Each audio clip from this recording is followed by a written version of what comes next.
अस्सलाम वालेकुम। मैं आज फिर आपके सामने प्रेजेंट हूँ। जो टॉपिक मेरा चल रहा था नॉट फॉर प्रॉफिट कंसर्न का एक और क्वेश्चन लेके। ये मेरा सेकंड क्वेश्चन है, ध्यान से देखिएगा, डिफरेंट है थोड़ा। Given below is the receipt and payment of Vithai Mahila Mandal Pandharpur for the year ending on 31 March 18। Prepare income and expenditure account for the year ending 31 March 18 and a balance sheet as on that date. हम लोग को एक महिला मंडल का account दिया गया है, receipt and payment account. हमको उसमें से रिसिप्ट एंड पेमेंट अकाउंट से बैलेंस शीट बनाना है और income and expenditure account prepare करना है। तो पहले जो रिसिप्ट एंड पेमेंट अकाउंट दिया है उसके बारे में स्टडी कर लेते हैं। रिसिप्ट एंड पेमेंट में debit side to balance brought down, cash in hand, cash at bank.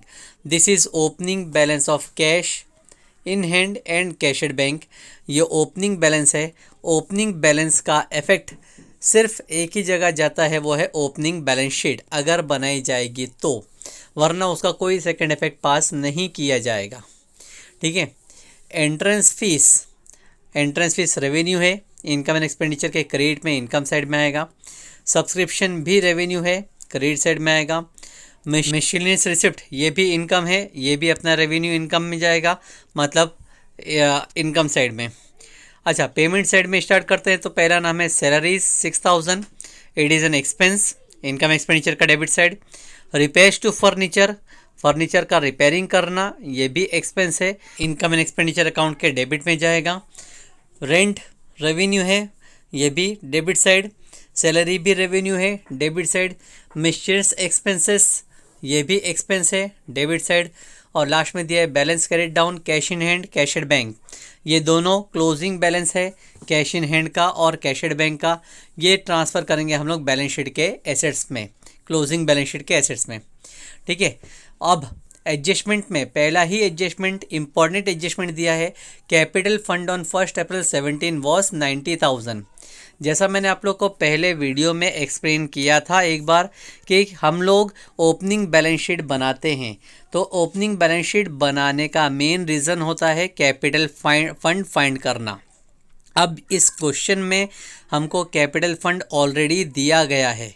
जब कैपिटल फंड दिया गया है तो हम ओपनिंग बैलेंस शीट नहीं बनाएंगे और जितनी भी इंफॉर्मेशन 1 अप्रैल यानी प्रीवियस ईयर के बारे में होगा, सबका सिर्फ एक ही इफेक्ट पास करेंगे। जैसा कि अभी यही एडजस्टमेंट में कैपिटल फंड कहा गया है, तो हम लोग उसको पास करेंगे लायबिलिटी साइड, सिर्फ एक इफेक्ट। ठीक है। सेकंड एडजस्टमेंट कहा गया है आउटस्टैंडिंग सब्सक्रिप्शन 4000, सब्सक्रिप्शन 4000 मिलना बाकी है, तो इफेक्ट पास करेंगे कि सब्सक्रिप्शन में प्लस कर दिया जाएगा और सेकंड इफेक्ट हम पास कर देंगे एसेट साइड। फिर दिया entrance fees are to be capitalize. Entrance fees को कैपिटलाइज करना है, मतलब जो एंट्रेंस फीस हमको मिली है उसमें से हम लोगों को कैपिटल में एडअप करना है फुल अमाउंट को। Rent paid includes 800 paid for अप्रैल 18। जो हमने रेंट का पेमेंट किया है उसमें अप्रैल 18, अप्रैल हमारा आगे का मंथ है, ईयर एंडिंग देखेंगे तो 31 मार्च पे एंड हो चुका। एंडिंग के बाद का एक महीने का हमने एक्स्ट्रा पे कर चुके हैं, तो जो एक्स्ट्रा पे किए हैं वो हमारे लिए एडवांस कहलाएगा। लास्ट एडजस्टमेंट में कहा जा रहा है they have following assets and liabilities on 1 April 17। Date देखेंगे 1 अप्रैल 17 की दी गई है, that is opening date. Opening information दिया जा रहा है। मैंने अभी पहले एडजस्टमेंट के टाइम पे ही बताया कैपिटल फंड दिया गया है, इसीलिए हम लोग ओपनिंग बैलेंस शीट नहीं बनाएंगे। सब 1 अप्रैल का सिर्फ एक ही इन्फॉर्मेशन पास किया जाएगा, एक ही इफेक्ट पास किया जाएगा। जिस तरह से वहाँ पे कैपिटल फंड को लायबिलिटीज़ में पास कर दिए थे हमने, उसी तरह यहाँ पर हम लोग फर्नीचर जो कि 9000 दिया है, इसको क्लोजिंग बैलेंस शीट में एक ही बार लिख देंगे। बिल्डिंग वो भी एसेट्स है, उसको भी हम लोग बैलेंस शीट में लिखेंगे एक ही बार। और आउटस्टैंडिंग एक्सपेंसेस वो लायबिलिटीज़ है, इसलिए हम लोग लायबिलिटीज़ में लिखेंगे एक बार। ठीक है। तो इस क्वेश्चन में हमको ओपनिंग बैलेंस शीट बनाने की ज़रूरत नहीं है, क्योंकि ओरिजिनली कैपिटल फंड ओपनिंग हमको दिया गया है, इसीलिए।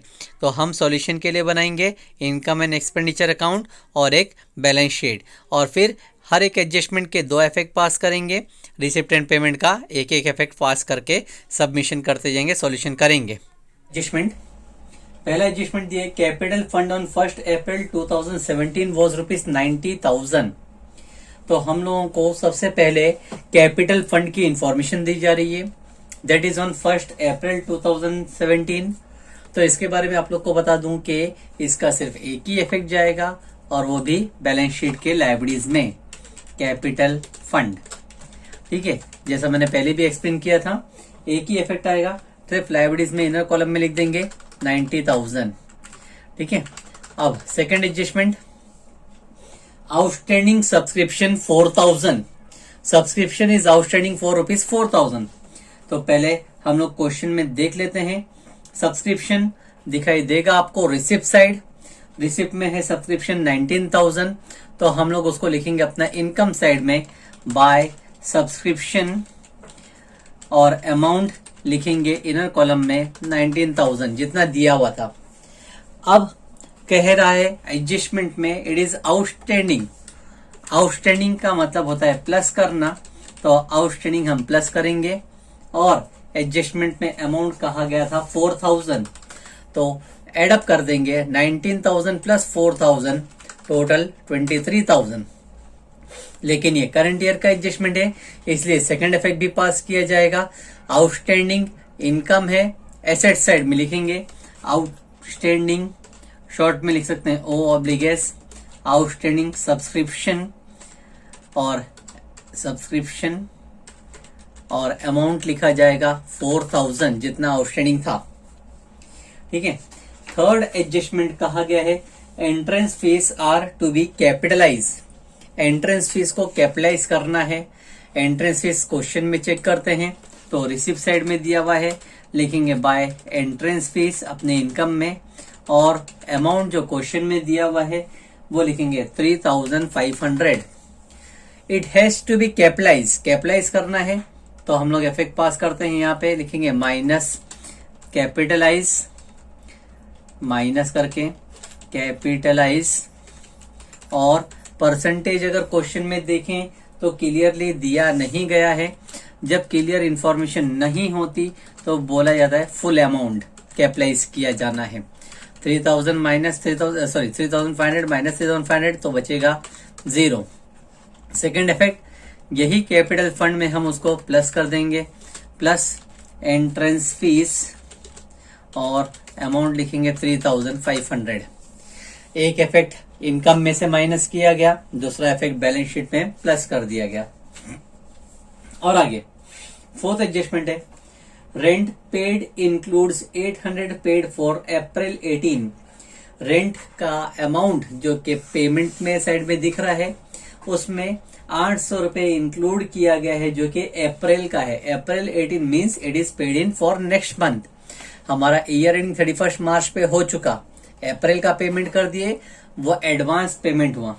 तो रेंट हम लोग चेक करते हैं, पेमेंट साइड में दिखाई दे रहा है। क्रेडिट साइड तो हम लिखेंगे डेबिट में टू रेंट, और अमाउंट लिखा जाएगा जो दिया गया था। अमाउंट है रेंट का क्वेश्चन में 8,300। ठीक है, 8,300।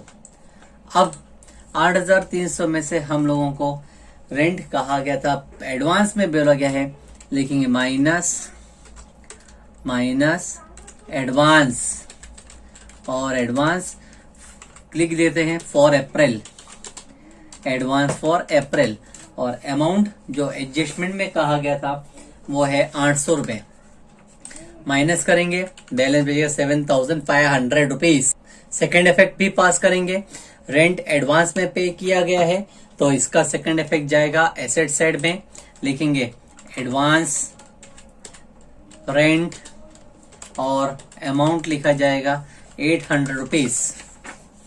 नेक्स्ट एडजस्टमेंट में कहा गया है they have following asset and liabilities on 1 April 17। Question में कहा गया था दे have following asset and liabilities on 1 April 17। 1 April 17 मतलब होता है ओपनिंग। ओपनिंग में हमारे पास है तो क्लोजिंग में भी रहना चाहिए। लिखेंगे furniture asset side, furniture inner column में लिखते हैं 9,000। बिल्डिंग उसको भी एसेट साइड में लिखते हैं, बिल्डिंग इनर कॉलम में फिलहाल लिख रहा हूं मैं क्योंकि हो सकता है रिसिप्टेंट पेमेंट में कोई एडजस्टमेंट आ जाए, इसलिए मैंने इनर कॉलम में लिखा है। बिल्डिंग का भी अमाउंट 70,000 इनर कॉलम। और फिर हमको कहा गया है outstanding expenses 12,000। Outstanding expenses liability side में आता है।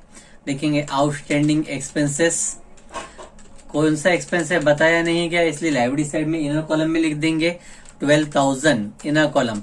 देखते हैं कोई एडजस्टमेंट फ्यूचर में आता है कि नहीं आता।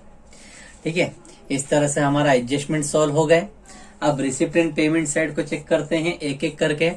Receipt side to balance brought down. Balance brought down अगर देखा जाए तो वो है cash in hand, cash at bank, both are opening balance. Opening balance sheet में जाना चाहिए, जो कि सॉल्यूशन में नहीं बनेगा, मैंने क्वेश्चन में एक्सप्लेन कर चुका हूं। ठीक है, तो इसका इफेक्ट पास नहीं होगा। एंट्रेंस फीस चेक करें तो क्रेडिट में हमने एंट्रेंस फीस लिख चुके हैं पहले, रिपीट नहीं करेंगे। सब्सक्रिप्शन भी हमने क्रेडिट में लिख चुके हैं, रिपीट नहीं किया जाएगा। रहा मिसलेनियस रिसिप्ट, इनकम है, लिखेंगे बाय मिसलेनियस रिसिप्ट। और अमाउंट जितना क्वेश्चन में था वो पूरा लिखेंगे, दैट इज 850। ठीक है, इस तरह से मेरा रिसिप्ट साइड की पोस्टिंग हो गई। पेमेंट साइड में देखते हैं तो पेमेंट साइड में पहला नाम था स्टेशनरी, उसको हम लिखेंगे डेबिट में यानी एक्सपेंडिचर साइड में, टू स्टेशनरी। और अमाउंट लिखा जाएगा 6,000 जितना था, क्योंकि कोई एडजस्टमेंट नहीं आया। उसके बाद में रेंट रिपेयर्स टू फर्नीचर कहा गया था, डेबिट में आएगा, टू रिपेयर्स टू फर्नीचर। और अमाउंट लिखा जाएगा जितना भी एक्सपेंस किया था रिपेयर के नाम पे, दैट इज 950। नेक्स्ट नाम था रेंट। रेंट का एडजस्टमेंट पहले ही किया जा चुका है तो रिपीट नहीं करेंगे। सैलरीज कहा जा रहा है तो डेबिट में लिखेंगे सैलरीज और अमाउंट फीड करेंगे सैलरी का, दैट इज 15,000। उसके बाद में मिसलेनियस एक्सपेंस कहा गया है तो मिसलेनियस एक्सपेंस के दो तरीके से इफेक्ट पास किए जा सकते हैं। पहला और सिंपल सा इफेक्ट ये है, टू मिसलेनियस एक्सपेंस हम लोग जो क्रेडिट में था एक्सपेंस में पेमेंट में हमने डेबिट में डाल दिया, ये सबसे सिंपल और इफेक्ट दिया है पहला तरीका। दूसरा तरीका ये है कि हम देखेंगे अगर तो क्रेडिट साइड में मिसलेनियस रिसिप्ट दिख रही है 850, उसमें से ये मिसलेनियस एक्सपेंसेस को माइनस कर सकते हैं। तो 850 माइनस 450, क्रेडिट साइड में इनकम बचेगा 400। ये दूसरा तरीका है। तो दोनों तरीका ही करेक्ट है, लेकिन सिंपल तरीका ये है कि पेमेंट साइड में दिख रहा है मतलब एक्सपेंस है, तो एक्सपेंडिचर साइड में हमने डेबिट में डाल दिया। अच्छा, उसके बाद में दिया था balance carried down. Balance carried down का मतलब होता है closing balance of cash and bank, जो कि दोनों नाम दिया हुआ है, कैश इन हैंड और कैश एट बैंक। दोनों ही हमारा एसेट है, दोनों का हम लोग एसेट्स में लिखेंगे cash in hand. Amount cash in hand का दिया था 1650। उसी तरह से हम लिखेंगे कैश एट बैंक, जो कि क्वेश्चन में दिया गया है, अमाउंट है 14,000। हमारा इस तरह से एडजस्टमेंट पूरे कंप्लीट हो चुके। पहले दो एडजस्टमेंट के हर एडजस्टमेंट के दो इफेक्ट पास किए, और अब रिसिप्ट एंड पेमेंट के हर नाम को हमने पोस्टिंग कर चुके। ठीक है, अगर अब देखेंगे तो कुछ बचा नहीं है, टैली करने का काम शुरू कर सकते हैं। हम शुरू करेंगे डेबिट में टोटल करते हुए। डेबिट का अमाउंट देखेंगे अगर तो है 7,500 प्लस 6,000। ठीक है, तो हो जाता है 7,500 प्लस 6,000 13,500 प्लस 950 14,450 होता है, प्लस 15,000 29,450 प्लस 450 करेंगे तो डेबिट का टोटल है 29,900, जो कि हाईएस्ट है। क्रेडिट पे अमाउंट चेक करें तो 23,850 है। 29,900 में से 23,850 माइनस किया जाएगा तो हमारे पास बैलेंस बचता है, दैट इज 6050। 6050 बच रहा है, उसको लिखेंगे bye access of expenditure over income. In short, मैंने इसका शॉर्टकट भी तुम लोग को बताया था पहले, कि अगर इतना लंबा नहीं लिखना है तो इसको हम लोग शॉर्ट में लिख सकते हैं, दैट इज डेफिसिट। हमको इसमें नुकसान हो रहा है, कमी हो रही है, शॉर्टेज पड़ रहा है, इनकम हमारे पास कम हो रही है और एक्सपेंस हमारे पास से ज्यादा हो रहा है। डेफिसिट आया, ठीक है, तो डेफिसिट का इफेक्ट हम लोग पास करेंगे कि जो भी कैपिटल आया था उस कैपिटल में से हमको माइनस करना पड़ेगा, माइनस डेफिसिट, और अमाउंट लिखेंगे जो कि था 6050। ठीक है, अब यहाँ पे कैपिटल फंड का एडअप करते हैं हम लोग और फिर माइनस करते हैं। 90,000 कैपिटल ओपनिंग कैपिटल था, जिसमें हम लोग को 3,500 एडअप करना है एंट्रेंस फीस का, तो हो गया 93,500 माइनस 6,050 करेंगे तो बैलेंस बचेगा 87,450। ठीक है, अब बैलेंस शीट को टैली करते हैं। बैलेंस शीट में पहले लाइबिलिटी साइड में देखते हैं हम लोग, तो लाइबिलिटी साइड में 12,000 का आउटस्टैंडिंग एक्सपेंस था लेकिन कोई एडजस्टमेंट आया नहीं है, इसलिए हम as it is last column में लिख सकते हैं। सेम वैसे ही एसेट साइड में भी देखते हैं, फर्नीचर का नाम इनर कॉलम में लिखा गया था 9,000 ओपनिंग बैलेंस, लेकिन कोई एडजस्टमेंट नहीं था इसलिए लास्ट कॉलम में भी लिखे 9,000। बिल्डिंग का अमाउंट 70,000 दिख रहा है इनर कॉलम में, लेकिन कोई एडजस्टमेंट नहीं है इसलिए 70,000 लास्ट कॉलम में लिख दिए। अब लास्ट टैली करते हैं बैलेंस शीट को, 87,450 प्लस 12,000, 87 प्लस 12 होता है 99,450। और इसी तरह हम लोग एसेट्स का भी टोटल करते हैं। पहले थाउजेंड्स का मैं टोटल कर देता हूं, 4 प्लस 9 होता है 13, 13 प्लस 70 होगा 83, 83 प्लस 1 होगा 84, 84 प्लस 14 होगा 98, 98,800 और 650 तो हो जाएगा 99,450। इस तरह से मेरा जो अकाउंट है, बैलेंस शीट है, इनकम एंड एक्सपेंडिचर और बैलेंस शीट पूरा टैली हो जाता है। ठीक है, थैंक यू।